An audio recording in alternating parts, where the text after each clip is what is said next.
सिर्फ रात के अंधेरे में नहीं, दिन के उजाले में, भीड़ भाड़ वाली जगहों में कुछ ऐसी चीजें होती है जिनका जवाब दे पाना नामुमकिन है। लोगों की माने तो साउथ इंडिया का एक एयरपोर्ट हॉन्टेड है।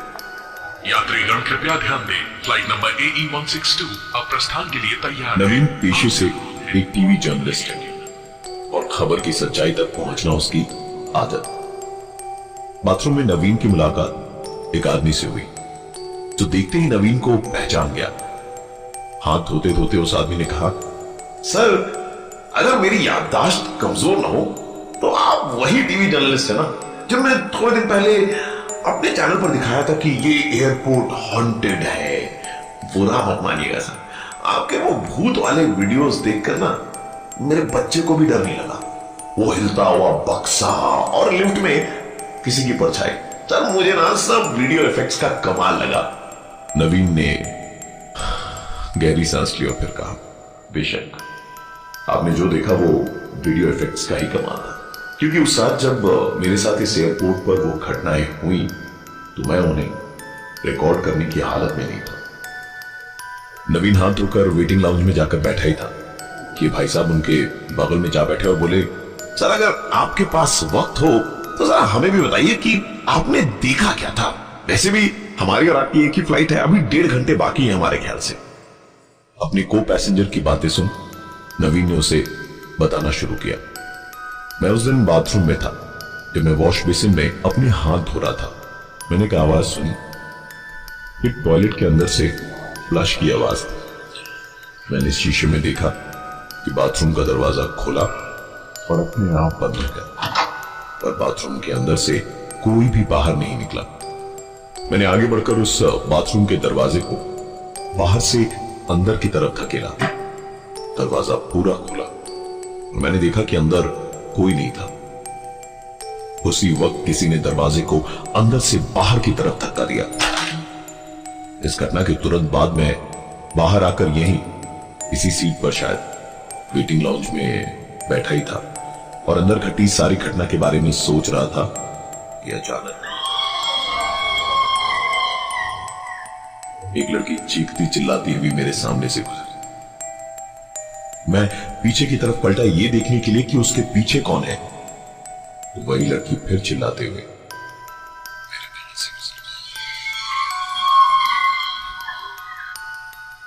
नवीन एक टीवी जर्नलिस्ट है जिसने कुछ दिन पहले एक रिपोर्ट कवर करी थी इस एयरपोर्ट के हॉन्टेड होने को लेकर, और इसी एयरपोर्ट के वेटिंग लाउंज में वो अपने साथ घटी घटनाओं के बारे में बता रहा था एक ऐसे इंसान को जिसके अनुसार नवीन साहब की ये सारी रिपोर्ट सरासर गलत थी।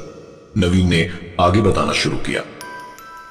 बाथरूम से बाहर निकलकर मैं अपनी सीट पर बैठा ही था कि एक लड़की मेरे बगल से चीखती हुई निकली।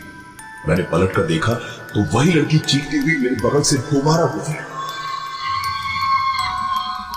मेरे अगल बगल जितने भी पैसेंजर्स थे उनका कोई रिएक्शन ही नहीं था, जिसका मतलब साफ था कि जो चीज मैंने देखी वो किसी और ने नहीं देखी। मैं दिन भर का थका हुआ था और मेरी फ्लाइट करीबन 2.5 घंटे लेट थी, इसलिए मुझे हल्की हल्की नींद भी आ रही थी। जैसे ही मेरी आंख लगी मैंने मेरे कानों में एक आवाज सुनी, इस विमान में इमरजेंसी के दौरान 2 द्वार है, गेट नंबर 1 और गेट नंबर 8। मेरी नींद टूट चुकी थी। पलट कर देखा तो वहां ऐसा कोई दिखाई नहीं दिया जो मेरे साथ इस तरह की बदतमीजी करता। ऐसा भी हो सकता है कि मैं इन सारी चीजों को फील कर पा रहा था, क्योंकि यहां आने का मेरा मकसद यही था कि मैं पता लगा पाऊं कि लोगों की कही भी बातें कितनी सच है। मैं अपनी जगह से उठा और कॉफी लेने चला गया। कॉफी शॉप पर मैंने एक कॉफी ली, जिसके साथ कॉफी की शॉप पर काम करने वाले लड़के ने मुझे एक टिश्यू पेपर दिया जिस पर किसी का मोबाइल नंबर लिखा हुआ था। मैंने तुरंत उससे टिश्यू पेपर बदल कर देने को कहा। नए टिश्यू पेपर पर कोई नंबर नहीं था।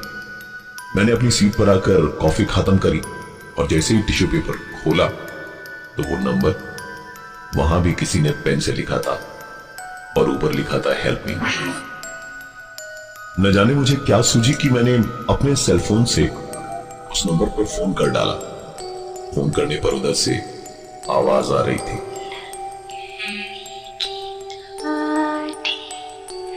ये आवाज मैं अपने फोन पर तो सुन पा रहा था, पर ऐसा लग रहा था जैसे फोन कहीं अगल बगल ही बज रहा हो, क्योंकि फोन को कान से हटाने पर भी आवाज मैं साफ साफ सुन पा रहा था। मैंने उस आवाज को फॉलो किया तो पता चला कि आवाज सामने रखे डस्टबिन से आ रही थी। शायद फोन वहीं पर। मैं डस्टबिन के अंदर झांकने को जैसे ही झुका कि किसी ने पीछे से मेरे कंधे पर हाथ रखा।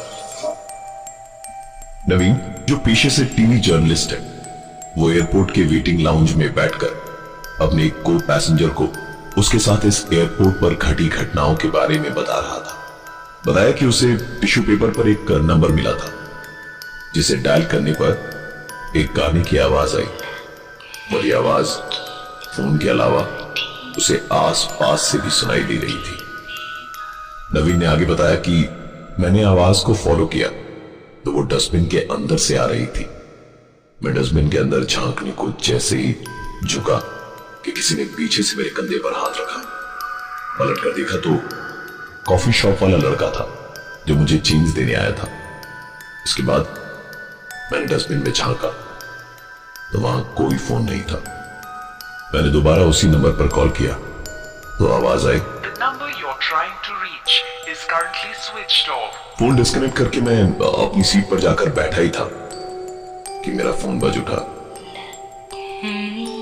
ये रिंगटोन तो मेरे पास था ही नहीं, तो ये मेरे फोन पर कैसे बजा? मैंने फोन उठाया और मैं हेलो हेलो करता रहा, पर दूसरी तरफ से कोई आवाज नहीं आ रही थी। इससे पहले कि मैं फोन डिस्कनेक्ट करता कि मेरा ध्यान एक दूसरी आवाज की तरफ गया। मैंने एक लड़की को चीखते चिल्लाते और भागते हुए देखा, जो सीधे जेंट्स वॉशरूम में घुस गई। न जाने मुझ में कहां से इतनी हिम्मत आई कि मैं दौड़ता हुआ वॉशरूम में घुस गया उसके पीछे पीछे। वॉशरूम के अंदर जो देखा उससे ज्यादा डरावना मैंने अपनी जिंदगी में आज तक कुछ नहीं देखा। बाथरूम में घुसते के साथ ही बाथरूम के अंदर आने का दरवाजा मेरी आंखों के सामने। बाथरूम के अंदर जो टॉयलेट्स थे उनके दरवाजे अपने आप खुलने और बंद होने लगे। और सबसे चौंकाने वाली बात, बाथरूम के शीशे में मैं उस लड़की को भागते और चीखते हुए देख पा रहा था, और ये मुझे सिर्फ और सिर्फ उस शीशे में ही दिखाई दे रहा था। नवीन, जो पेशे से टीवी जर्नलिस्ट है, वो इस एयरपोर्ट की वेटिंग लाउंज में अपने साथी पैसेंजर को इस एयरपोर्ट पर उसके साथ घटे हादसों के बारे में बता रहा था। नवीन के पास एक अननोन नंबर से फोन आया था, और ठीक उसी वक्त एक लड़की चीखती हुई उसके पास से गुजरते हुए जेंट्स वॉशरूम में जा घुसी। नवीन ने उसके पीछे पीछे भागा तो वॉशरूम में घुसते के साथ ही बाहर निकलने का दरवाजा बंद हो गया, जो नवीन की कई कोशिशों के बाद भी खुला नहीं। अंदर आईने में वही लड़की चीखती भागती नजर आ रही थी। टॉयलेट का दरवाजा अपने आप खुला और बंद हो रहा था। नवीन ने हेल्पलाइन पर फोन लगाने के लिए फोन निकाला तो देखा कॉल तब भी चालू था।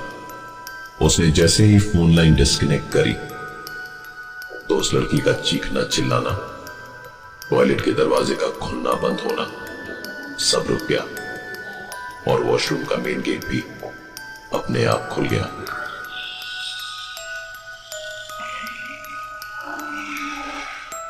नवीन ने बताया कि मैं वहां से भागकर जब आया तो मेरी सांस में सांस आई, अपने अगल बगल इतने सारे लोगों को देखकर कि तभी उस भीड़ भाड़ वाले माहौल में मेरे कान में एक आवाज आई, हमारे साथ यात्रा करने के लिए धन्यवाद।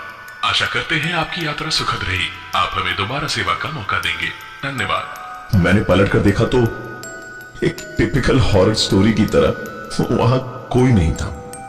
अपनी सीट से उठकर मैंने ग्राउंड स्टाफ से मेरी वाइजैक की फ्लाइट के बारे में पूछा तो पता चला कि मैंने फ्लाइट मिस कर दी है और एयरपोर्ट ऑफिशियल्स ने मेरे नाम की तकरीबन आधे घंटे तक अनाउंसमेंट करी, जो मैंने सुनी ही नहीं। नवीन की सारी बातें सुनने के बाद उसके को पैसेंजर ने कहा, सर आपकी कहानी में दम है, पिक्चर बनाइए, हिट हो जाएगी, पर वो बाथरूम वाला सीन ना थोड़ा टू मच था सर। ये सुन नवीन ने कहा, टू मच तो था ही, क्योंकि उसी कारण तो मेरी फ्लाइट भी मिस हुई थी। नवीन और वो को पैसेंजर बात कर ही रहे थे कि अनाउंसमेंट हुई। Passengers traveling from flight number 681 are requested to board the flight from gate number 8. उसने कहा, चलिए नवीन साहब, हमारी फ्लाइट का टाइम हो गया है। तो नवीन ने कहा, हमारी नहीं, सिर्फ आपकी, मुझे तो अभी वॉशरूम जाना है। उसने कहा, जाइए जाइए, अपने भूतों से मिलकर आइए, हाँ, शायद वो आपका इंतजार कर रहे हैं, मैं आपसे फ्लाइट में मिलता हूं। इतना कहकर वो 2 कदम ही आगे बढ़ा था और पलट कर देखा तो नवीन वहां था ही नहीं। दरअसल उस एयरपोर्ट के हॉन्टेड होने की खबर को कवर करने के 1 वीक बाद नवीन की अचानक ही मौत हो गई। उस एयरपोर्ट से ट्रैवल कर चुके कई और पैसेंजर्स का कहना है कि उन्होंने नवीन नाम के एक जर्नलिस्ट को उस एयरपोर्ट पर देखा है और उससे बातें भी करी है।